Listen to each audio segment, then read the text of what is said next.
It's a celebration of America's freedom. Welcome to the Marc Scaringi Show. The Marc Scaringi Show is your place for a weekly discussion on making America great again. The important political and legal issues of the day, a celebration of the Constitution, and traditional American values. Marc is a practicing attorney, a former senatorial candidate, a Donald J. Trump-endorsed delegate, and a defender of the Constitution. His goal? To put America first. And now, celebrating America's freedoms, here's attorney Marc Scaringi. Good afternoon and welcome to the Marc Scaringi Show. This is your place on the dial for constitutional conservatism. This is where we talk about the important political and legal issues of the day from the perspective of putting America first. For prior broadcasts of the show, from my columns on Penn Live and the Harrisburg Patriot News, or to check out some great merchandise, take a look at the MarcScaringiShow.com website. We'll do a brief roundup of the headlines from the past week, and then we'll take some calls from our listeners. But first, I want to commend to my listeners to look at in Google the video of the exchange between the young school children who traveled to United States Senator Dianne Feinstein's office to lobby her to support Alexandria Ocasio-Cortez's Green New Deal plan.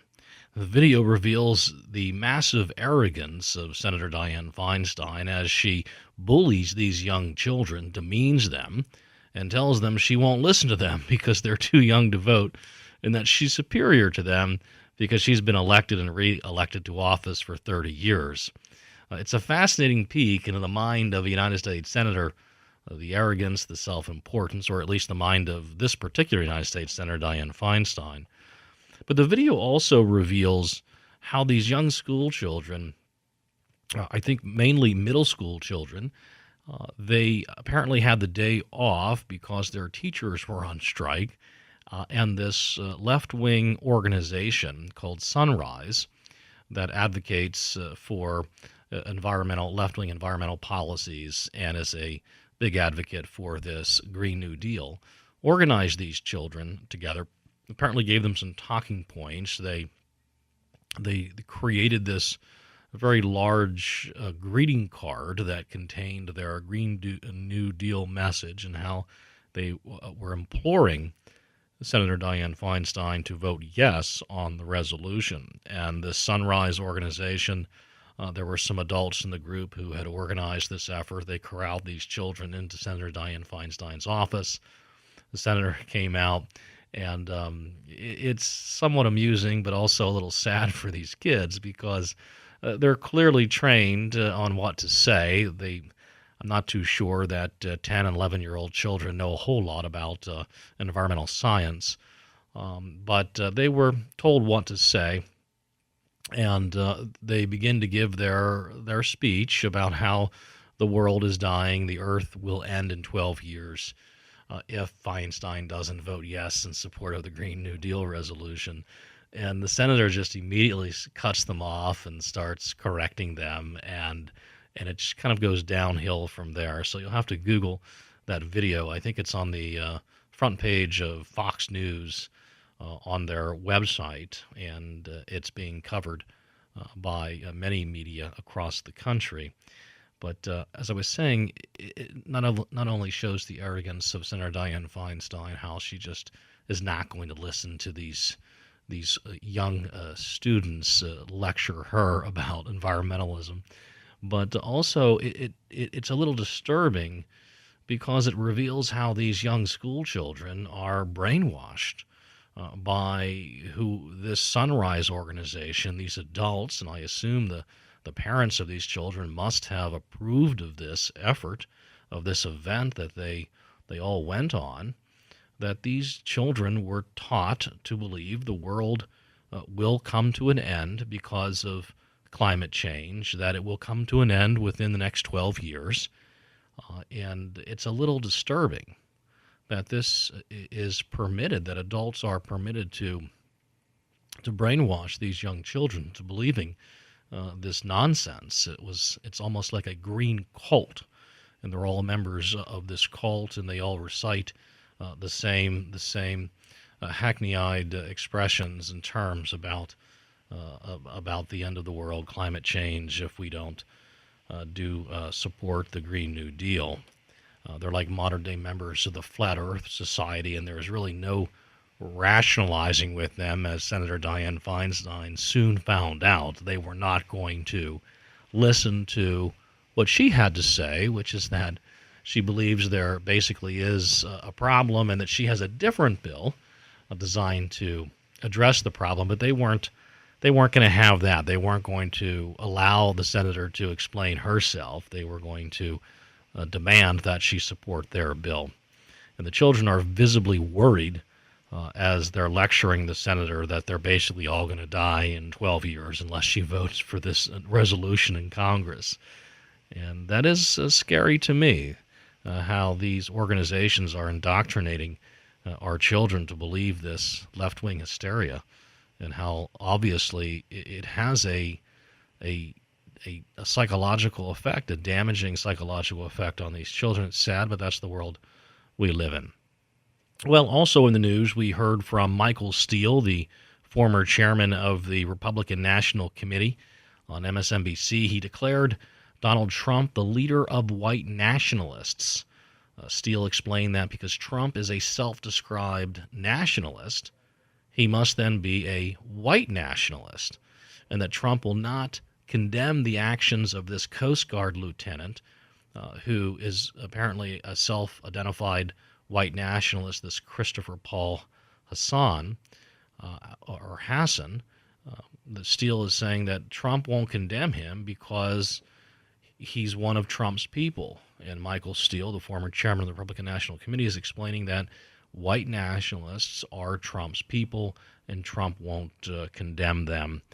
And this was the words of Michael Steele on MSNBC, on a nationwide news network and talk show. And I think it's one of the more outrageous statements of Michael Steele. He is, of course, a proud never-Trumper and led the Republican Party for a couple of years. Not very well, I might add. Yet this is what you hear on MSNBC. And the host of the particular show, she's a former staffer in the Bush administration. She declared toward the end of the segment that Donald Trump is leading a race war in America. And I fear that this type of hysteria, and we talked about the hysterical statements of the little school children in Senator Dianne Feinstein's office, that the world will come to an end. We're all going to die in the next 12 years unless we vote for AOC's Green New Deal resolution. But we also have this hysteria from MSNBC, from former members of the Bush administration, from former high-ranking officials in the Republican National Committee, Michael Steele, the former chairman, saying on national television that Trump is the leader of a white nationalist movement, and the President of the United States is leading a race war in America. Now, that's, of course, patently false, but it does have significant implications in our culture, in our society. And we'll talk a little bit about that when we return from the break. We're going to talk a little bit about the Jussie Smollett hate crime hoax that has galvanized the attention of the nation. So we'll talk a little bit more about that when we return from this brief commercial break. You're listening to the Marc Scaringi Show. Stay tuned. In Purgatory, tortured souls lie.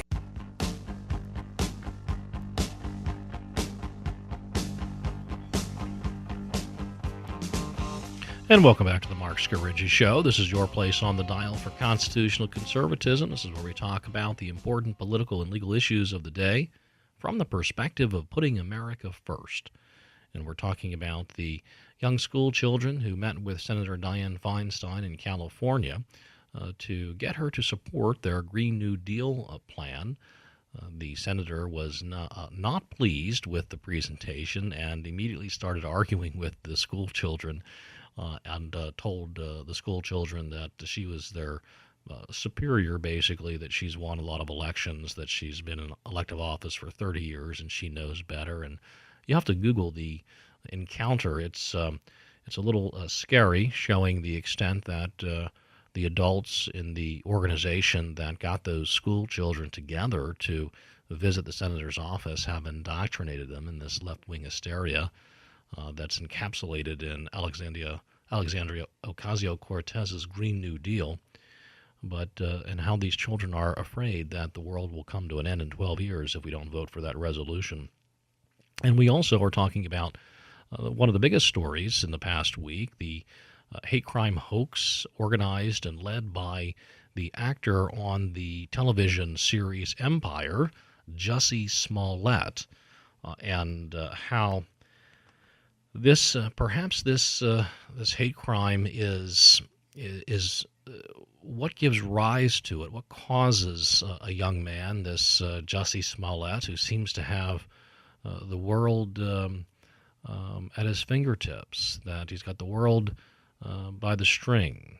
He makes about $1 million a year as an actor. He's a celebrity. Apparently, he's doing very well in life. So what causes him to fabricate this heinous hate crime and label himself a victim of a racist and anti-homophobic attack by Trump supporters? Is this incited by the media itself? We talked about Michael Steele, the former chairman of the Republican National Committee, talking about how President Trump is the head of a white nationalist group in this country, that he's organizing and leading the white nationalists. The talk show host of that MSNBC program, a former Bush administration staffer, talking about how President Trump is leading a race war in America. I wonder if hysterical and nonsensical statements like that cause or help induce people like Jussie Smollett, who are obviously looking for attention, to create these hate crime hoaxes.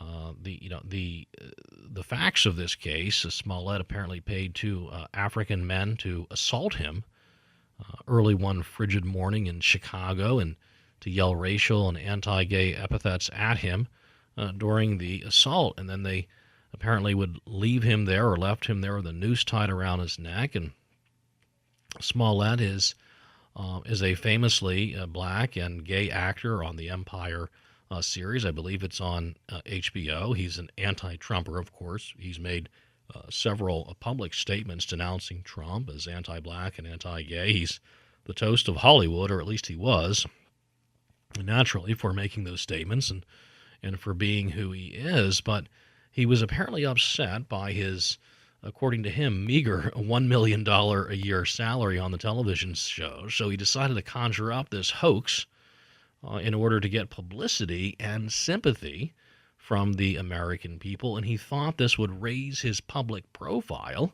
and, I guess, help him make more money at the Empire through his television show. And most rational observers, upon hearing about this alleged attack and reading the news stories about the inconsistencies and the reluctancy by Jussie Smollett to cooperate with police, were right from the beginning skeptical and suspicious about this alleged attack.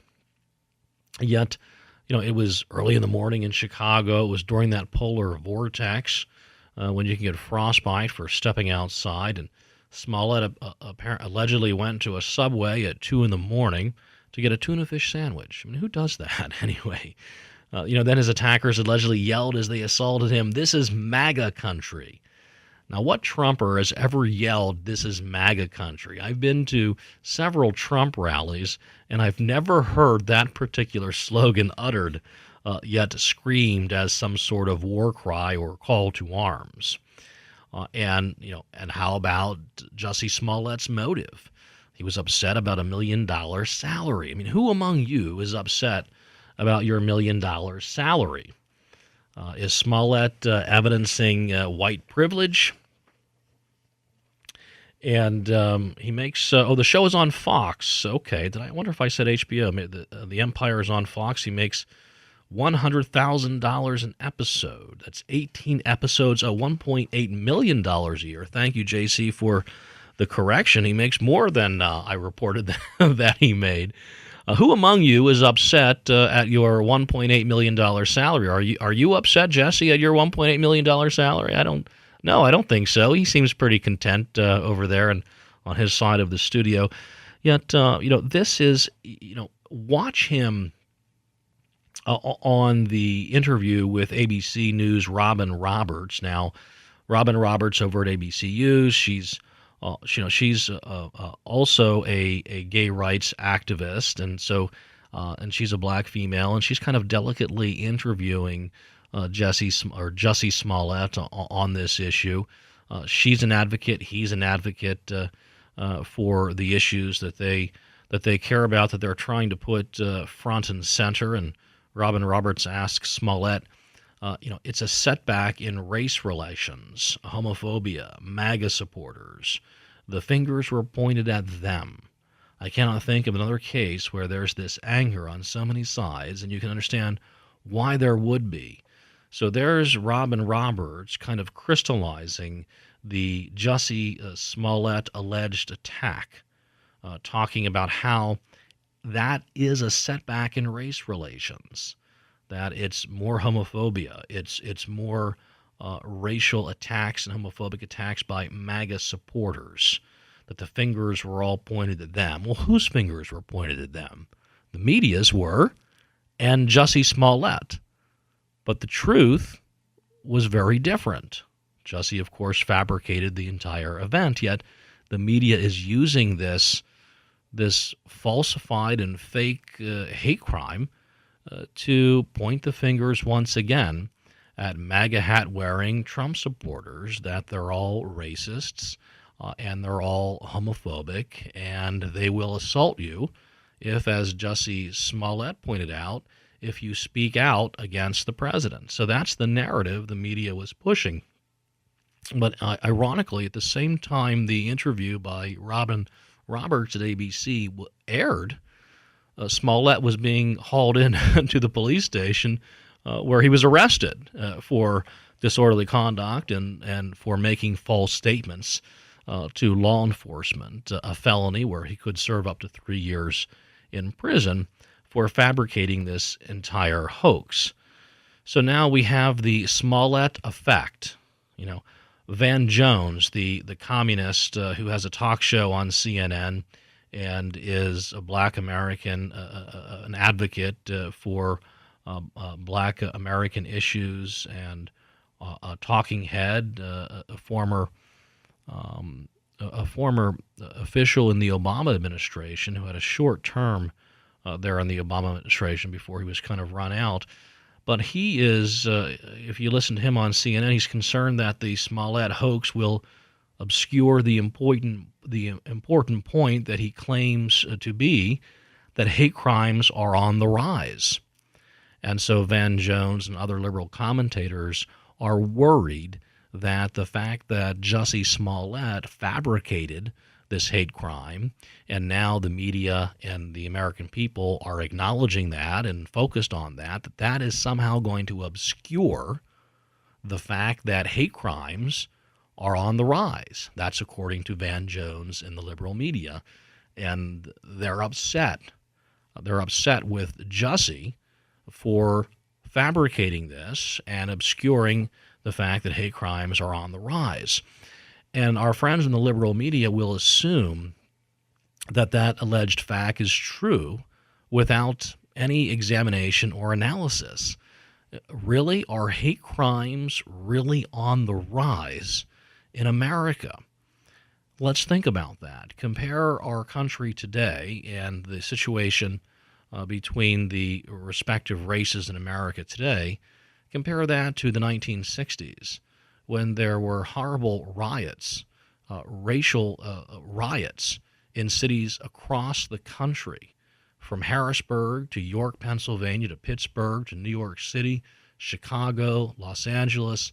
Certain sections of those cities were destroyed in racially motivated riots between blacks and whites, and between predominantly white police officers and blacks in those cities. It was one of the worst periods in the race relations in America since the Civil War and the Reconstruction era.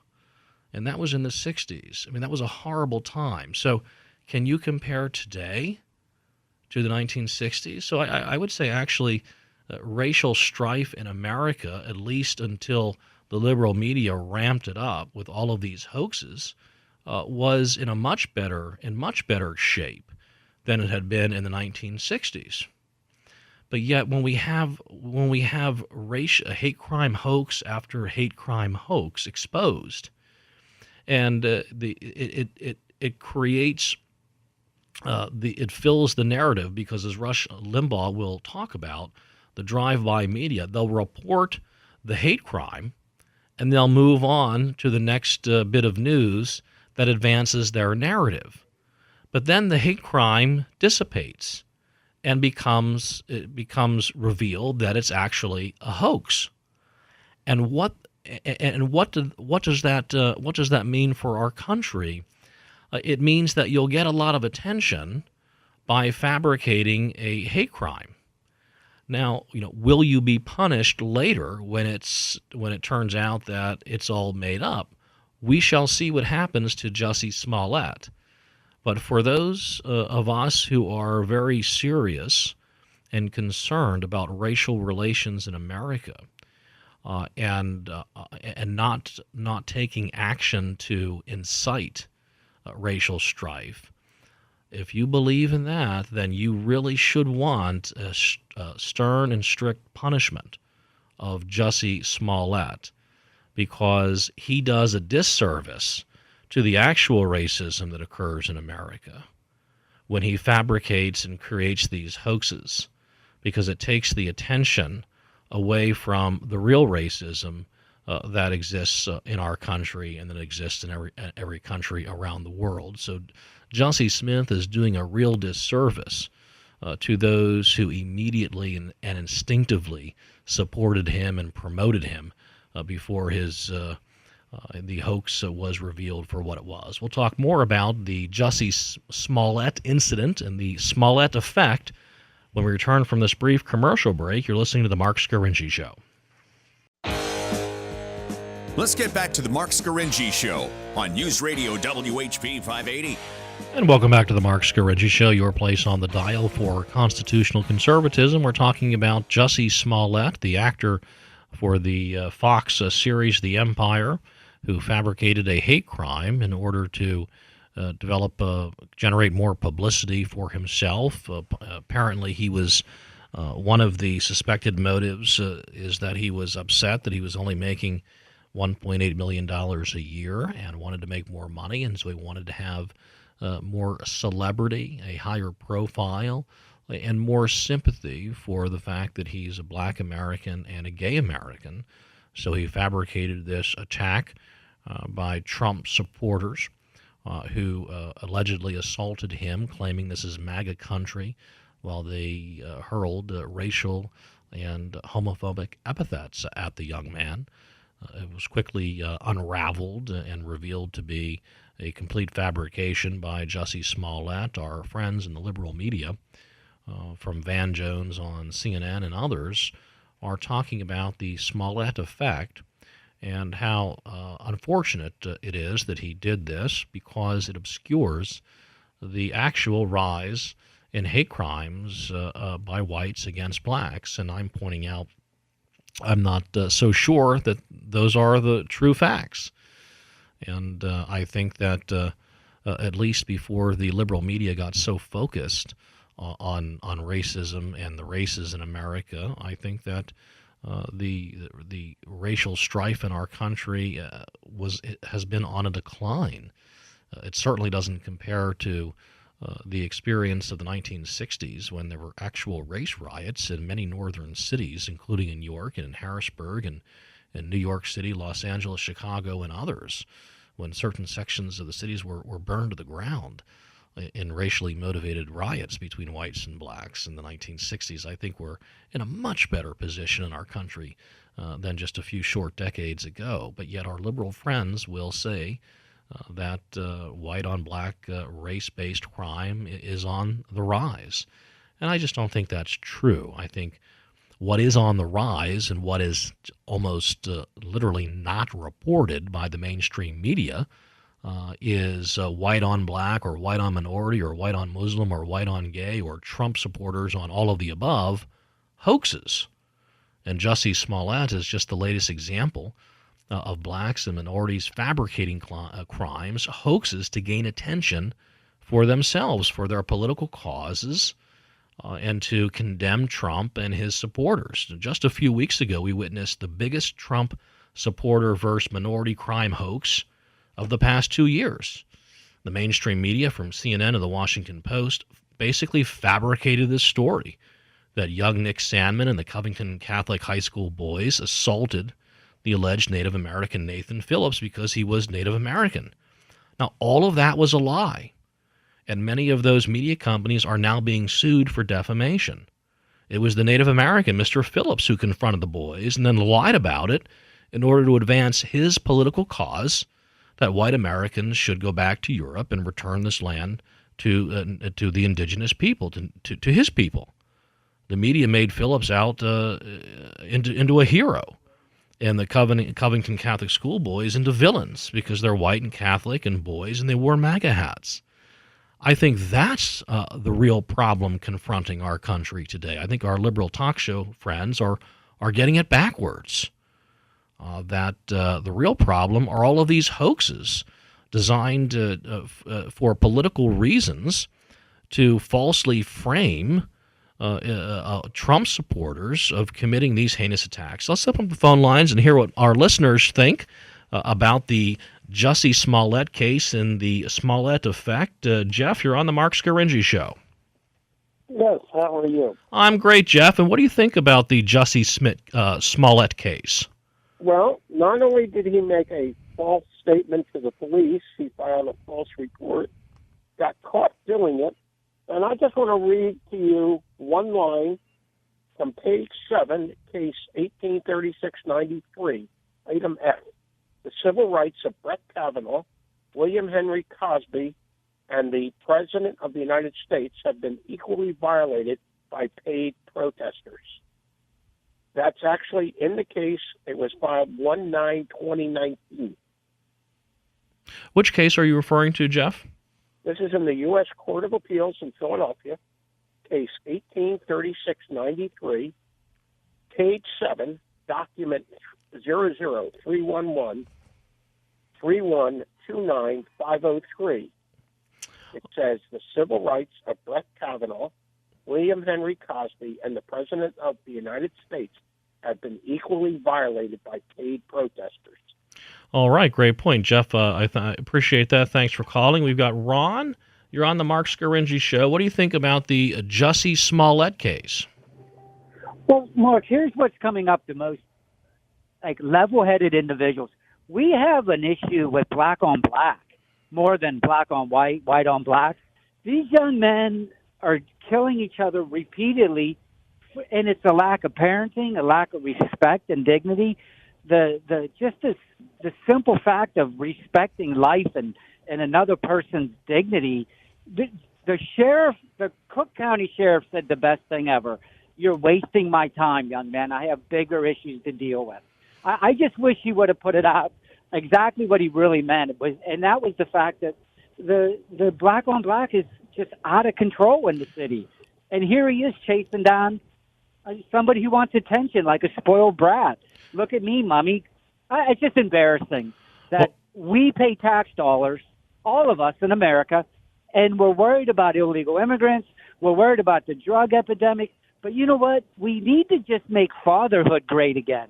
These kids need parents to teach them right from wrong. Well, Ron, that's my point. I agree with you, what you're saying about the chief law enforcement officer there in Cook County who gave the press conference, visibly upset by the fact that Jussie Smollett has wasted so many resources of the Chicago Police Department. And you make a good point. Think about all of the financial resources that were wasted in that investigation, and think about the fact that other investigations into real crimes that disproportionately affect the black community in Chicago, and they're struggling so much and dealing with high murder rates and high crime rates. And here comes Jussie Smollett, a millionaire, and fabricates something for his own self-promotion for his career and takes resources much needed resources away from investigating the actual crimes that are occurring in Chicago. So, Ron, thanks for the call. I appreciate those comments. I think you're right on track, and it's something we don't talk about a whole lot, and that is all of these hoaxes that are fabricated by these individuals for whatever their reasonings are. Jussie Smollett, obviously a left-wing advocate of left-wing policies, an anti-Trumper, has spoken out against the Trump administration and the president himself, and supports left-wing political causes. All right, that's fine. All of that is lawful and legal, and in America you have the First Amendment right to express yourself in that way. But then he also fabricates this hate crime to support his own political narrative that Trump supporters are all racists, and also to support his own career and try to promote himself. But think about all of the time that those police officers in Chicago had to spend interviewing the two men, trying to interview Jussie Smollett, trying to get his phone records and obtain his phone and all of that. It's all a waste. It's all a waste. The taxpayers of Chicago are going to pay for it. And think about the other crimes that are occurring, the other investigations that need to happen that don't because of this hoax and the many other hoaxes. And I think that's the rising trend in America today are these hate crime hoaxes. I mean, they're everywhere. We just experienced this young Nick Sandman, this 16-year-old boy who did absolutely nothing wrong but wear a MAGA hat. He didn't even move his body. He didn't even open his mouth. He didn't say a word. And he is defamed from one end of the country to the other by the mainstream media as being a typical Trump supporter who's a racist, who hates Native Americans and was verbally or physically assaulting Native Americans. The Washington Post, CNN, the New York Times, the media that gives us all the news that's fit to print, they made this all up. And as I say, thankfully, rightfully, they're being sued for defamation. But the list of these hoaxes is remarkable. The anti-Muslim hoax at the University of Michigan, the bisexual hate male hoax at North Park University, the black woman accosted by the Trump supporters hoax at the Philadelphia gas station, the Muslim with her hijab ripped off her head by MAGA hat-wearing racist hoax in Louisiana, the guy who spray-painted Hail Trump on his own church, the hoax in Indiana, the Muslim woman attacked by Trump supporters hoax in New York. I mean, the list goes on and on and on. That's the real problem confronting America today. Are these people, for political reasons and for reasons of self-promotion, fabricating hate crimes perpetrated by non-existent Trump supporters against them for whatever reason, black or gay or Muslim or what have you? The media picks it up. It becomes part of their narrative that Trump supporters are all racists and attacking innocent Muslims and blacks and gays across the country. Turns out it's not true. But it becomes a part of the narrative so that you can have someone on MSNBC, a news anchor, actually say that that Donald Trump is leading a race war in America. That's how bad it is. We'll talk more about this when we return from the break. You're listening to the Marc Scaringi Show. Stay tuned. Now back to the Marc Scaringi Show on News Radio WHP 580. And welcome back to the Marc Scaringi Show. This is your place on the dial for constitutional conservatism, and this is where we talk about the important political and legal issues of the day from the perspective of putting America first. We're talking about the Jussie Smollett racial hoax, the hate crime hoax that so much of the nation has been focused on. And we're getting some comments from our friends on Harrisburg 100 Facebook Live, so I appreciate you tuning in via Facebook. I'm sorry that you're not hearing the audio, and we'll try to get that fixed. Maybe we'll go back to the old way we did it before we tried this newfangled technology here. But we're getting lots of calls and comments from listeners and from friends on Harrisburg 100 Facebook who are concerned that the Jussie Smollett hate crime hoax is endemic of a bigger problem in our country today, and I'm trying to highlight some of that problem, and that we have our friends in the media who are using this what I think is a false narrative about a rise in hate crime and white on black hate crime and white on every minority group hate crime, that our friends from Van Jones at CNN and Chris Matthews at MSNBC and others are perpetrating this false narrative. And they report these hate crime events and then kind of move on and move away when it turns out that they're a fraud. And the list is a very, very long list of the numbers of individuals who have fabricated hate crimes allegedly perpetrated by Trump supporters. And that should really be the focus of our friends in the media. That if I were an investigative reporter, that's what I would talk about, and I would do an in-depth analysis of that, because that to me is newsworthy that this is occurring. And I think these individuals, the Jussie Smolletts of the world, I think that they feel somewhat almost not entitled, but, well, perhaps entitled. Perhaps they think that their story will be immediately believed by their friends in the media because it advances the media narrative. And so perhaps they think that they can get away with these hoaxes that are just so patently and obviously false. And that's the real problem, I think, confronting the country. We talked about the fact that the biggest hate crime hoax, the Nicholas Sandman and Covington Catholic High School boys case, was immediately covered by the mainstream media. It was the biggest news story, I think, of the past year in this particular area. And the media immediately and instinctively characterized those young schoolboys as Trump-supporting bigots and racists. And think about the damage that the media has done to these young boys. They've obviously defamed them. The media is being sued by these boys for doing so.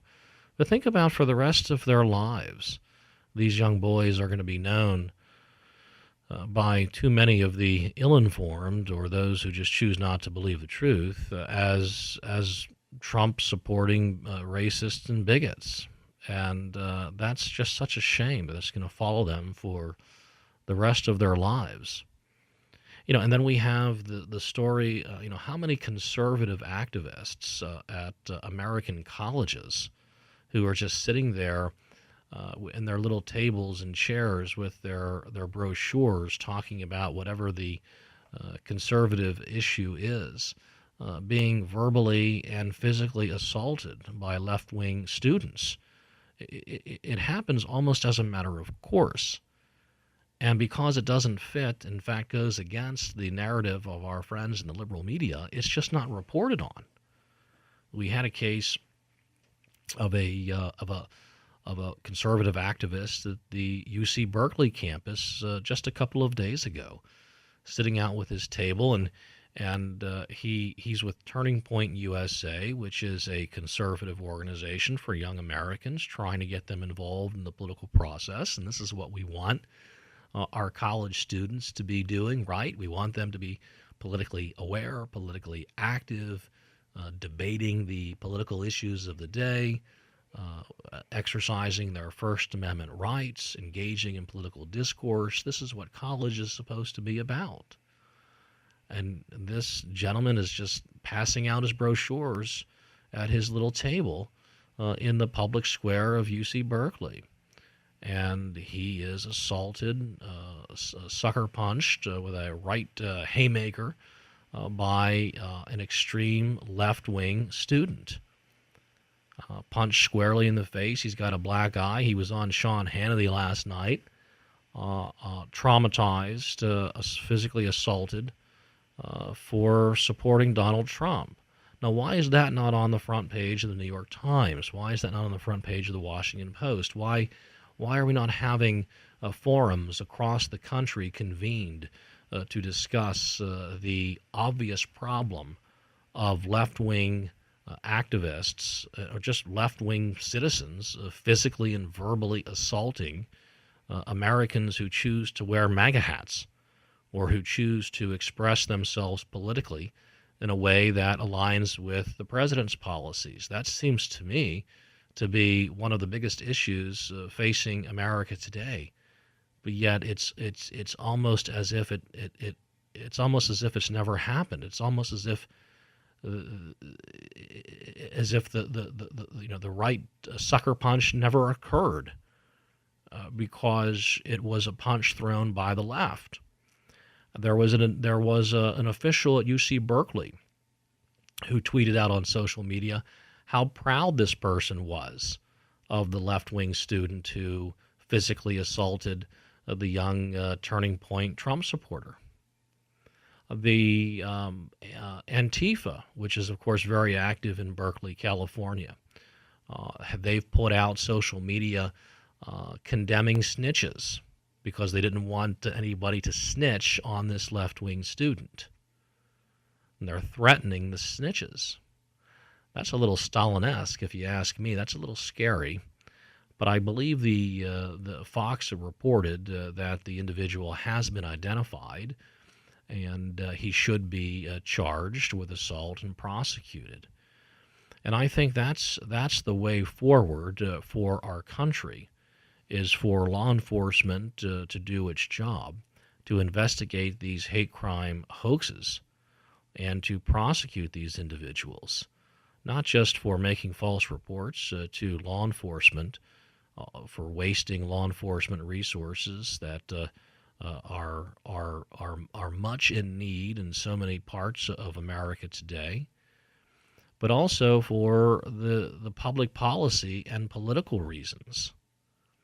That by exposing all of these hate crimes hoaxes, it will help to deflate the false narrative that Trump supporters are racist bigots who go around assaulting innocent Americans. And once we get the truth out, once the media starts reporting the truth, I think race relations will improve in America today. When the media reports that actually not all Trump supporters, not the majority of Trump supporters, only an infinitesimal minority of Trump supporters engage in those types of tactics. Probably a smaller number, apparently a smaller number than those on the left who engage in heinous attacks against Trump supporters. And once that truth comes out, I think we'll be in a much better situation. Rather than the media constantly fabricating and reporting on fake hate crimes, which only exacerbates the problem of racial strife in America today. By reporting the truth, I think that the media will help move the country forward. Will that happen? I don't think it will at all, because so much of the media are comprised of political activists who are there to advocate their particular political position. And by labeling anyone who supports the president's agenda on lower taxes or deregulation or getting some controls on our immigration, by characterizing them as a racist and a bigot, you destroy their ability to advocate their issues because you dehumanize them and turn them into a criminal. And so the left wins, and the left is the media. And so I don't think it's ever going to happen, but I think it should. I think that would be the way forward to improve our country for the better. Well, that's about all the time we have today for the Marc Scaringi Show. I want to thank you for listening and tuning in. We'll talk next week about any developments in the Jussie Smollett case, and we'll see what happens when this young man gets his day in court. Of course, he's denying the charges and asserting his innocence, as is his right as an American citizen. Well, thanks for listening. Tune in next week, same time, same place, for the Marc Scaringi Show.